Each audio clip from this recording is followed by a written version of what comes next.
Hello everyone, Discord here and welcome back to another Planet Zoo real life inspiration video, and today we are looking at the Markhor and we are starting off with the Zoo of Antwerp over here where we've got a beautiful enclosure. Look at that rockwork, it's so unique and interesting.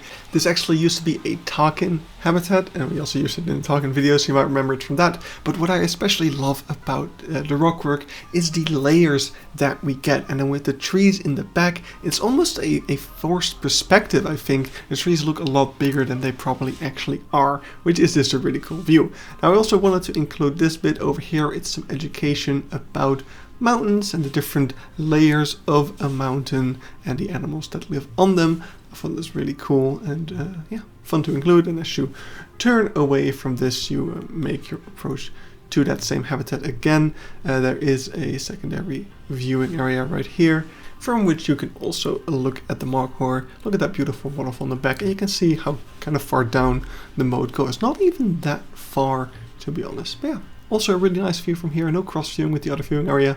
Really cool. So next up we have Tierpark Berlin. We also saw this area in the Palace Cat video, and we're basically continuing off where the footage of the Palace Cat video ended, as we make our way down the mountain trail. Over here to our left is a habitat which is a shared habitat with the Markhor as well as the Siberian ibex. So they got a huge enclosure together with some nice piles of rocks, pebbles lying around, making it all look in cohesion with the rest of this Himalaya area over here.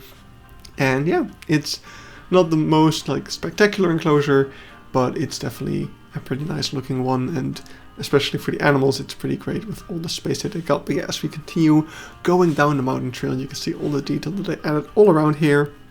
Definitely really nice. And then yeah, we are walking right alongside the Markhor enclosure over here, so you get a great view of that. Well, I say great view, but it's not that great looking through this mesh like you'd have to. But yeah, it's still a good enclosure. You can see a lot of it. You can see over here we are entering the main path of this area, not the little mountain trail. But yeah, from this road we can see the backstage area in the back over there as well, where we can actually see both the Markhor and the Alpine ibex kind of standing about, not really up close or in great view at all. Actually, I really barely had any footage of the Markhor. That's why the part at the start of the video was so quick and short, because that was literally the only good Markhor footage that I had. But anyway, next up we are in Parc Animalier Bouillon, and over here we have this habitat, which as far as I could find used to be a Markhor habitat. Zookeepers still lists Markhor as being in Parc Animalier de Bouillon, but I myself couldn't find any footage of them. I don't remember seeing any, so I don't think they're there anymore. I'm not sure, maybe I just didn't see them. But yeah, this is another Siberian ibex enclosure as well. The other enclosure that we saw before currently has a sign saying Himalayan tar, which could have been an animal that I could have included in this video actually, but nah, never mind. Yeah, this is the same enclosure from the bottom, so this is the Himalayan tar exhibit that I'm pretty sure used to be a Markhor exhibit. But yeah, still some nice inspiration there. I like these kinds of exhibits where you're looking up the slope at these kinds of animals. It really gives a nice view of them in my opinion. But yeah, that's it for Bouillon. Let's move on to the next zoo, which is going to be Monde Sauvage. And as we approach Monde Sauvage by car, we're actually driving past a couple of habitats, including this one for the Markhor. So you don't get a very great view of him. We could see some Markhor standing around over there. But yeah, as we walk into the zoo and walk around this little building over here, we do get to see more of that enclosure. You can see the same rock pile in the back there, and I think that's a Markhor over there grazing a little bit. So yeah, it's a bit of a weird enclosure in its location.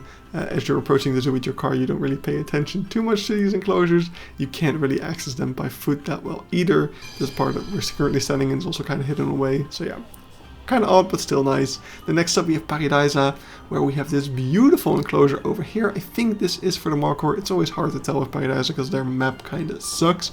But yeah, it's a great looking enclosure right here. The only downside of this one is that it's kind of hidden away on the train. You have to take the train to see this enclosure. Otherwise you cannot see these animals when you visit the zoo, which is a bit of a bummer. But yeah, still pretty nice looking enclosure, but that's all the footage I have of it because, you know, I was in a moving train. So not a lot of enclosures that I've seen. Luckily my friend Eddie once again sent me some footage of this Markhor exhibit from the zoo Hellabrunn, and while I've never visited the zoo, it definitely looks quite decent. I was told that this was recently renovated, so the Markhor were off show for a little while. But there is also plans for this being a maid wolf enclosure, he told me. So maybe they won't be here for a very long time. Still, I quite like the enclosure. I like all the little bits of rock and caves all around, and give them some very interesting terrain to traverse. But yeah, that's all the Markhor footage that I have for you today. Thank you all for watching, and I'll see you in the next video, which is probably gonna be about the Hellabrunn baboon. Let's do a longer video. See you then. Bye bye.